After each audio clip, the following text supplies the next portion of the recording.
If you're a parent like me, then you're probably keen to understand what's going on with NCEA. I think of parents and students that I've met with, and I bet you relate to things like this. Students that just aren't going to turn up to final exams because they don't matter.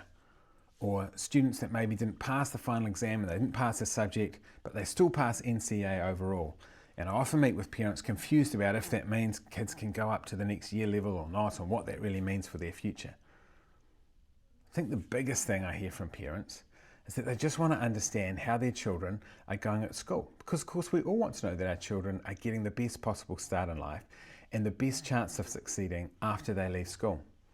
I hear from some students too that don't really understand how they're progressing, and it all tells me that something needs to change.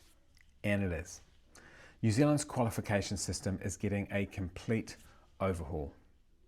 Now you might, maybe like me, you did school cert and bursary, but 20 years ago NCEA started. And there are some positives which we can keep, but there's also lots of confusion and inconsistency. NCEA has thousands of different standards that you can pick from to make up a qualification in subjects that you might not even pass. And it's meant that students can avoid exams, and they often don't understand their grades. It doesn't help students, it doesn't help parents, and it doesn't help future employers either. So we're replacing it with a new National Certificate of Education. Students will have to study at least 5 subjects each year, and there will be exams in every single subject. And at the end of the year, you won't get a grade like achieved, you'll get a clear grade, A+, A, B, C, D or E. It's credible, it's internationally benchmarked, and it's not getting rushed in.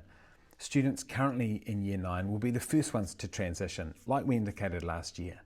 Students currently doing NCEA won't be impacted. It's about striking the right balance. And I like this change. At Year 11, everyone will learn all year long. No finishing school at the start of Term 4. Take the chance to learn while you can. And the national assessments only kick in at Year 12 and 13.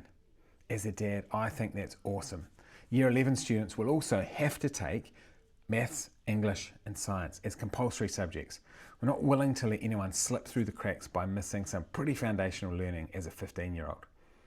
NCEA hasn't been setting up our children to succeed, so we're changing it. We're fixing the basics of high school education so our children are set up to build the future of this country.